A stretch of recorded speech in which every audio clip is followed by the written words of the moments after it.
À ce qui concerne la parole de Dieu. Et aujourd'hui, nous allons parler de la prière. Et vu l'importance du sujet, c'est pour ça que je dis que je vais sortir un peu de mon zone de confort. Je ne vais pas prêcher, mais je vais essayer d'enseigner. Ça n'a jamais été mon domaine de confort. Je ne suis pas enseignante. Je suis évangéliste. Mais l'apôtre Paul va dire à Timothée, lui qui était un pasteur de l'église, mais il va lui dire, fais l'œuvre de l'évangéliste. Si un pasteur peut faire l'œuvre de l'évangéliste, j'estime qu'un évangéliste peut aussi faire l'œuvre de l'enseignant. D'ailleurs, c'est ce qui caractérise le ministère. C'est cette facilité ou ce moyen de s'adapter aux besoins.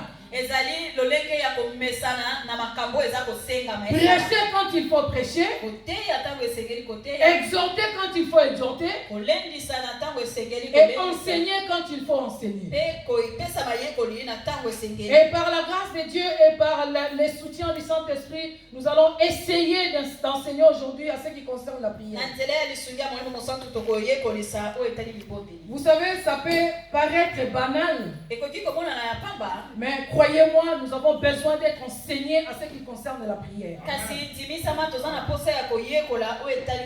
Souvent nous prions, et tout à l'heure là on a prié, mais croyez-moi, peut-être que ta prière n'est pas montée au ciel. L'apôtre Jacques va dire, vous priez et vous ne recevez pas parce que vous priez mal. Il ne voulait pas dire que vos paroles ne sont pas bonnes. Il ne voulait pas dire que c'est ton français qui ne va pas. Il ne voulait pas dire que c'est ta langue maternelle qui cloche. Mais il a dit que vous priez mal parce que vous ne priez pas selon les instructions.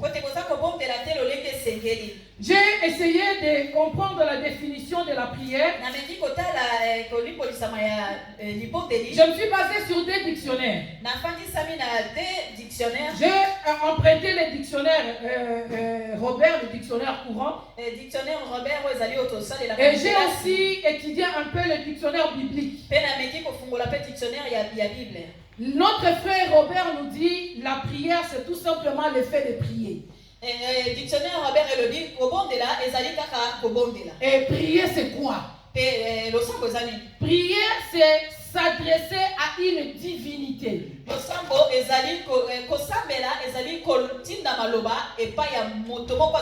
J'ai bien dit une divinité. Je n'ai pas dit Dieu. Je n'ai pas dit Jésus. J'ai dit une divinité. Cela veut dire qu'il y a diverses sortes de prières. Tout le monde qui prie ne prie pas Dieu. Et croyez-moi, peut-être que tu peux être là dans l'église, tu te dis que je priais, mais ta prière n'est pas allée à Jésus.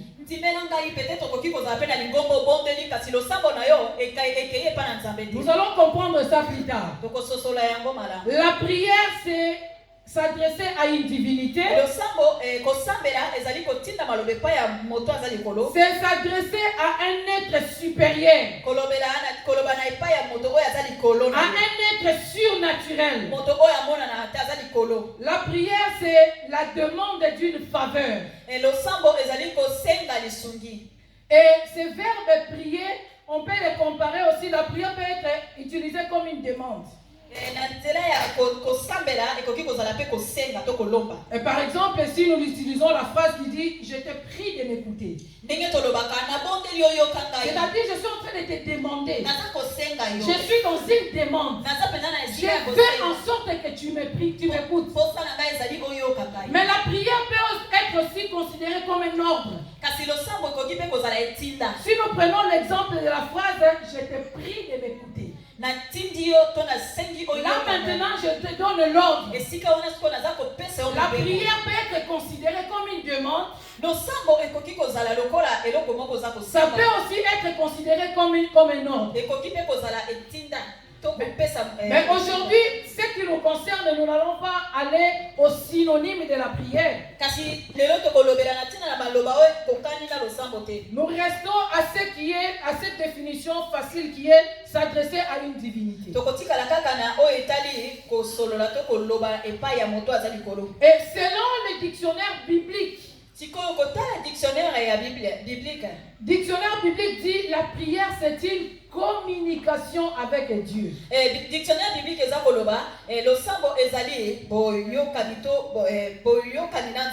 c'est quoi la différence entre les deux définitions?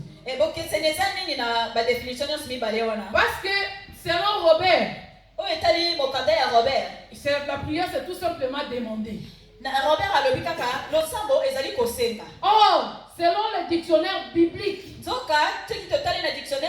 qui inclut la pensée de Dieu, la prière c'est une communication. Dans la communication, on voit une conversation. Dans la communication, on voit un partage. Cela revient à dire la prière doit être exaucée. La prière c'est une demande et aussi une réception. L'efficacité de la prière réside à son exaucement. Lorsque tu pries et que ta prière n'est pas exaucée, toi-même tu peux te mettre à douter de ta prière. Mais tu peux sentir la joie de ta prière que lorsque cette prière est exaucée. Voilà pourquoi le dictionnaire biblique nous dit que la prière c'est une communication. Non seulement tu dois prier, mais tu dois t'attendre à la réponse de cette prière. Oh, pour que la réponse arrive, il y a des normes. Il y a des principes. Il y a un cheminement. C'est ce que nous allons essayer de comprendre aujourd'hui. Et autant d'autres fois dans l'Ancien Testament, pour la première fois qu'on a parlé de la prière, et on n'a pas mentionné le verbe prier. On a parlé d'invoquer. Dans Genèse chapitre 12 verset 8, la Bible dit, lorsque Abraham sortit de sa patrie, lorsqu'il arrive à Canaan, la Bible dit il a bâti l'autel, il a offert à l'Éternel et il invoqua le nom de l'Éternel. Pourquoi ici on ne parle pas de la prière mais de l'invocation? Il était crucial que Abraham invoque l'Éternel. Parce que c'est quoi invoquer? Invoquer, c'est-à-dire appeler au secours à un être supérieur. Donc Abraham devait appeler le secours de Dieu. Aujourd'hui, de notre temps, nous n'avons plus besoin d'invoquer Dieu. Nous n'avons plus besoin d'invoquer l'Éternel. Nous avons tout simplement besoin de prier. Nous avons tout simplement besoin de lui parler. Parce que autrefois, Dieu n'habitait pas parmi les hommes. Parce que autrefois, Dieu était en dehors de l'humanité. C'est pourquoi Abraham, après avoir monté son autel, il devait faire appel à Dieu pour lui dire viens maintenant. Mais toi, tu n'as plus besoin d'appeler Dieu. Parce que Dieu vit en toi. Toi, tu n'as plus besoin d'appeler les secours de Dieu. Parce que celui qui te secourt, il vit en toi. C'est pour cela qu'aujourd'hui, nous n'avons plus besoin de l'invoquer. On a tout simplement besoin de lui parler. On a tout simplement besoin de partager avec lui.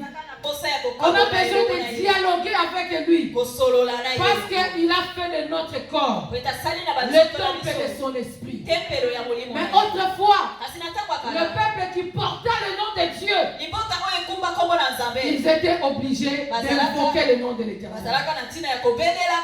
Comprends combien tu es privilégié. Voilà pourquoi tout n'est que grâce. Parce que nous qui étions autrefois une nation païenne, aujourd'hui, Dieu vit en nous. Nous ne l'évoquons plus, mais nous lui parlons. Mais le peuple qui portait le nom de l'Éternel, le peuple par qui le nom de l'Éternel devait être connu, il fallait qu'ils invoquent le nom de l'Éternel à chaque fois qu'ils avaient besoin de lui. Et j'avais dit que c'est Abraham qui, la première fois, invoqua le nom de l'Éternel. Et autant d'autres fois, la prière avait des heures fixes. On ne devait pas prier n'importe où, n'importe quand, n'importe comment. Il y avait des heures précises qui étaient définies pour la prière. C'est pour cela que nous allons voir dans plusieurs versets, on parle à l'heure du soir, c'est-à-dire à l'heure de la prière. Si Daniel avait facilement été piégé par ses adversaires, parce que ses adversaires connaissaient les heures que Daniel priait. C'est pour cela qu'ils ont attendu. Ils ont regardé leur montre. Il est quoi, midi? À cette heure-ci, Daniel doit être en train de prier. Et ils sont allés lui tendre un piège pour l'accuser auprès du roi. Mais nous sommes dans une nouvelle alliance où la prière n'a pas des heures précises, où la prière n'a pas de moment déterminé. Mais la prière doit devenir une vie. C'est pour cela l'apôtre Paul doit dire prier sans cesse. Bien-aimé, tu n'as pas besoin seulement d'être à l'église pour prier. Tu n'as pas besoin d'attendre que midi sonne pour que tu pries. Tu n'as pas besoin d'attendre 18h ou 19h pour prier. Mais la prière doit devenir une vie en toi. Tu dois respirer la prière. Tu dois marcher dans la prière. Tu dois manger la prière. Tu dois vivre la prière. Et autrefois, puisque la prière était à des heures fixées, à des moments précis, la prière était devenue mécanique.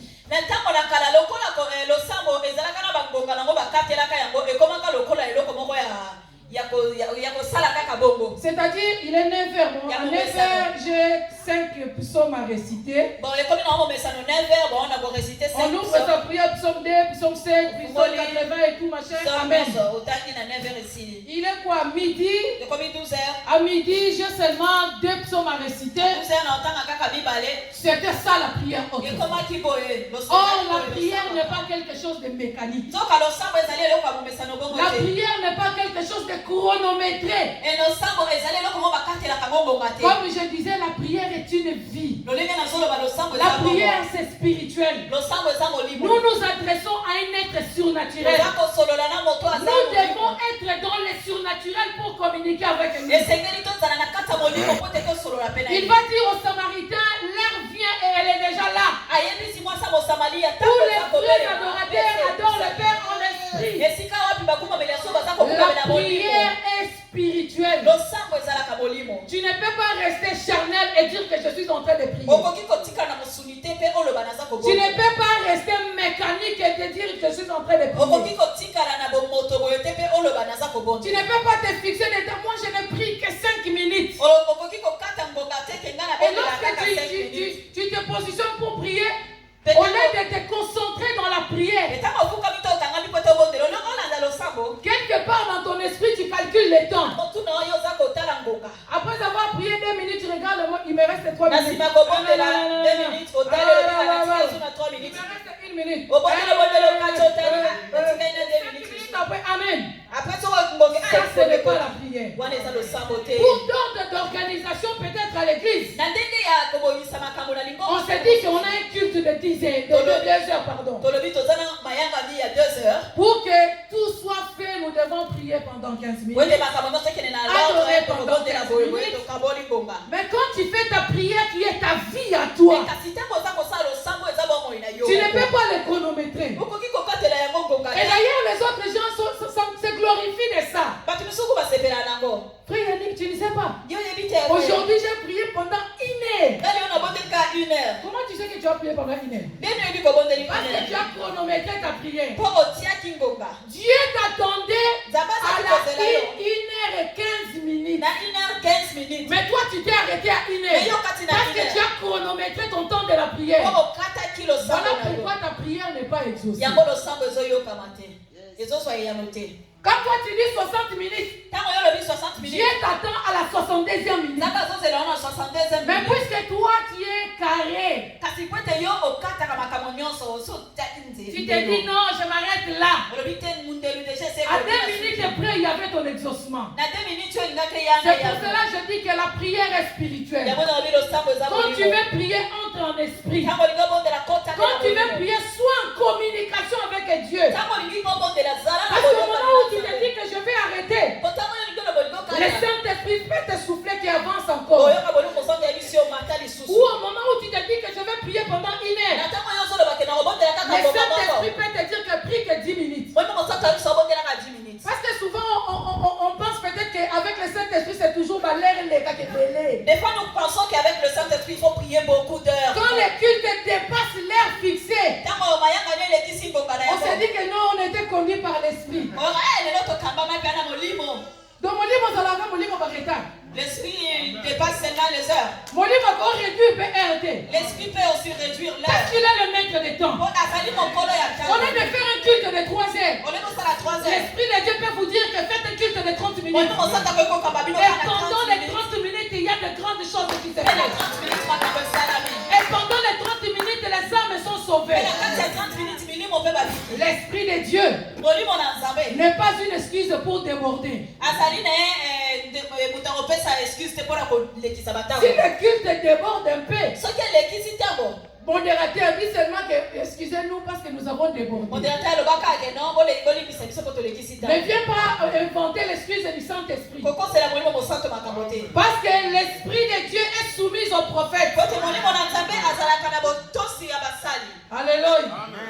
Alléluia. Amen. Dans la nouvelle alliance, nous n'avons plus besoin d'invoquer Dieu mais de lui parler. Pour parler à quelqu'un, on n'a pas besoin de cérémonie, de ceci, de là. On peut bien se faire fait. Tomber ta carte.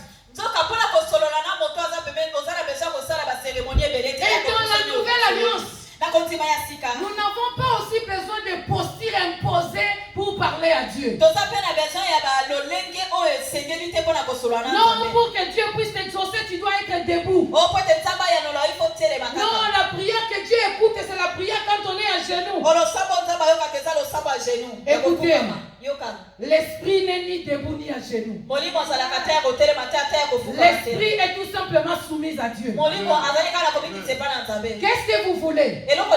Une église à genoux est dans la distraction, ou un peuple assis mais concentré à prier.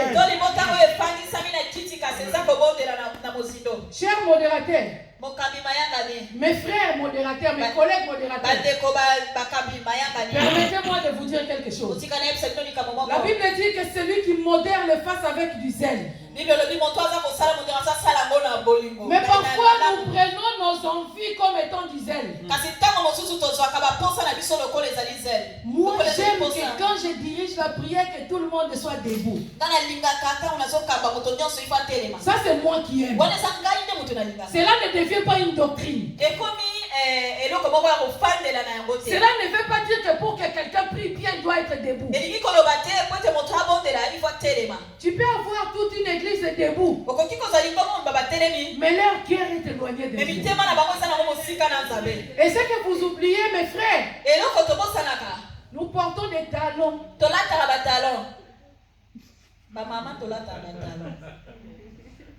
Bon, la mienne elle n'est pas si haute que ça. Hein? Il y en a ceux qui portent de 15 cm. Et tu dois l'obliger à rester debout pendant 1 heure du temps. À comme il concentré dans ma colo. Elle n'est plus dans la prière. Parce que tu lui as demandé de rester debout. Elle est restée debout pour te plaire à toi. Mais son cœur n'est plus dans la prière. Quelqu'un doit être dans une posture qu'il faut. Dans une position convenable. Pour que son esprit soit concentré. Tu ne peux pas dire qu'aujourd'hui nous allons passer un culte à genoux. Pendant que tu demandes aux gens de passer un culte à genoux, tu oublies que maman Monique souffre de genoux. Tu oublies qu'il y a quelqu'un qui a peut-être travaillé pendant 8 heures du temps, il a mal aux pieds. Et quand tu vas se mettre à genoux, il va le faire pour toi. Mais son cœur n'est pas dans la prière. À moins que ça soit une directive spéciale. À moins que ça soit inspiré par l'Esprit de Dieu. N'oblige personne par rapport à la position de la prière. Si nous pouvons nous lever, nous nous levons pour la gloire de Dieu. Et j'ai toujours été aussi contre ces modérateurs qui comparent l'église aux assemblements politiques ou populaires. Frère,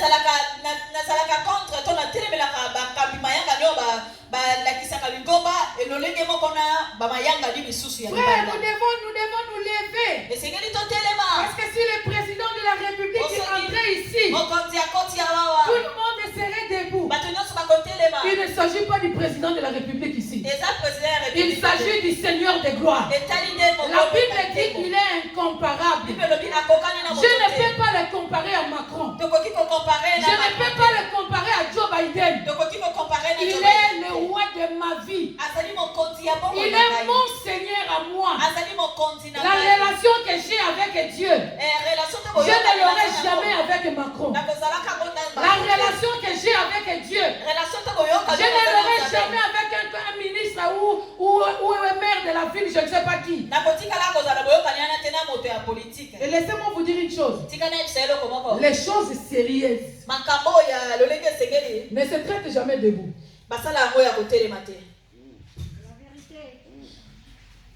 Est-ce que vous devez comprendre? Il y a quelqu'un qui a les choses sérieuses.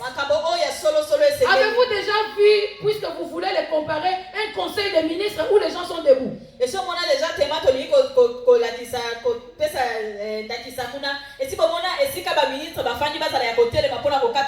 Ou un président de la République assis et le ministre debout? Mais quand tu obliges les gens à se lever pour la prière, notre Dieu, il est assis sur le trône, non?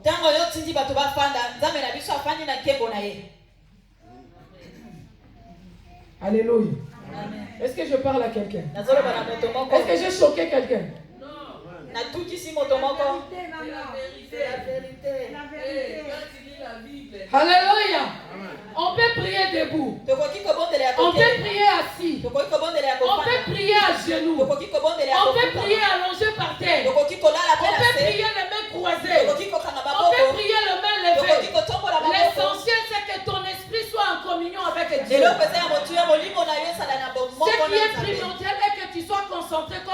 te dit, si tu veux prier, entre dans ta chambre.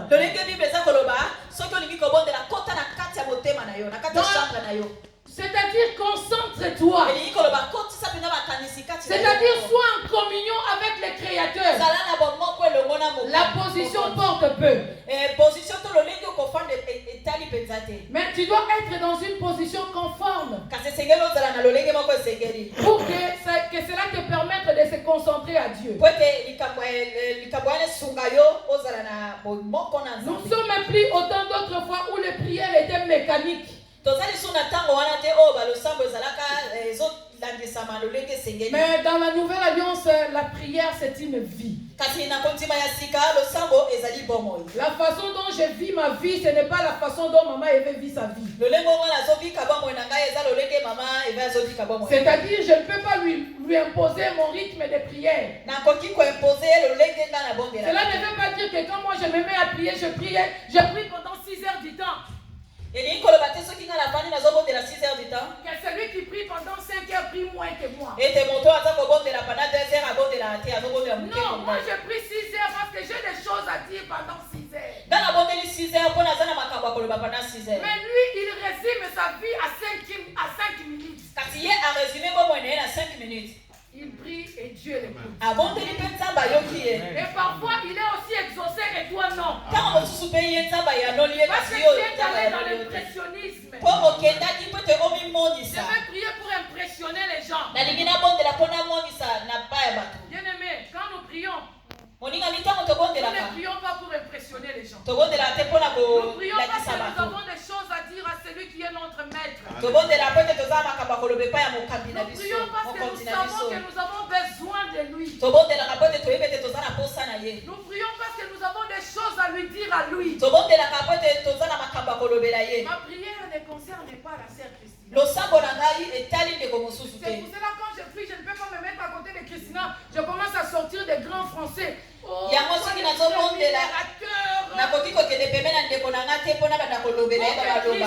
comprenne que je suis en train de prier en français.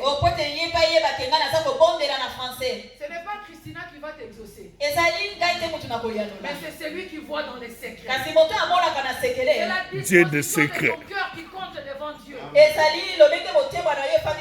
n'est pas la multiplication de tes paroles. Alléluia. Amen. Nous allons lire notre premier texte parce que je réalise que nous n'avons pas encore lu.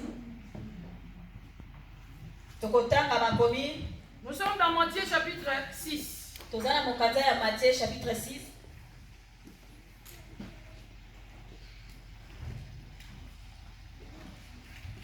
Depuis le premier verset du Matthieu chapitre 6, Dieu nous parle à ce qui concerne la prière, les attitudes et consorts.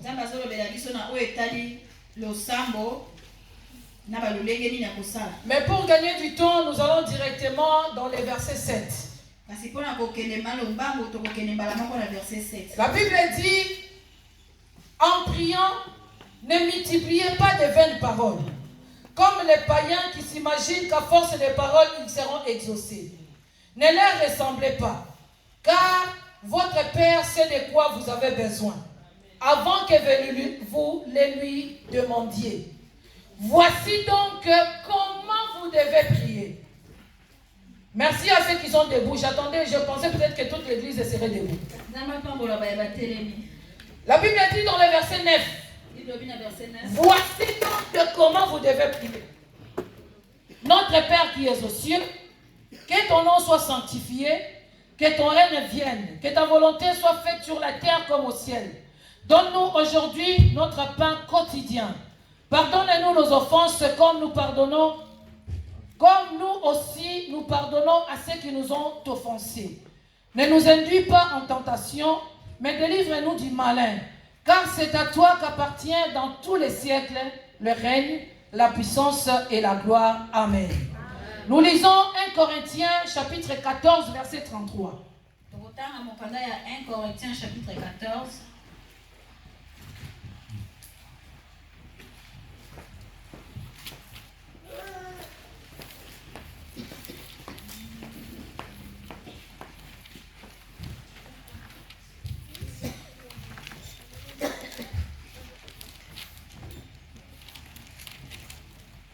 La Bible dit, car Dieu n'est pas un Dieu de désordre, mais de paix, comme dans toutes les églises des saints.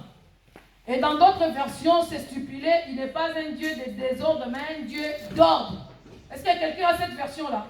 La version qui dit, Dieu n'est pas un Dieu de désordre, mais d'ordre. Car Dieu n'est pas un Dieu de désordre, mais de paix, comme dans toutes les églises des saints. 1 Corinthiens chapitre 14, verset 33. Et nous lisons Tite chapitre 1, le verset 5, mais seulement le parti A. Tite chapitre 1, verset 5, seulement le parti A. Tite chapitre 5, le verset 1. Verset 1. Tite 5, non. Chapitre 1, verset 5. Tite 1, verset 5.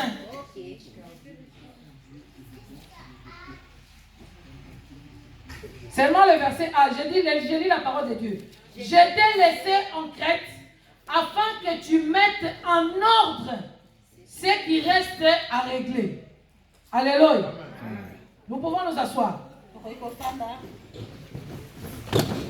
Je disais tout à l'heure que parfois nos prières ne sont pas exaucées, comme disait l'apôtre Jacques, parce que nous prions mal.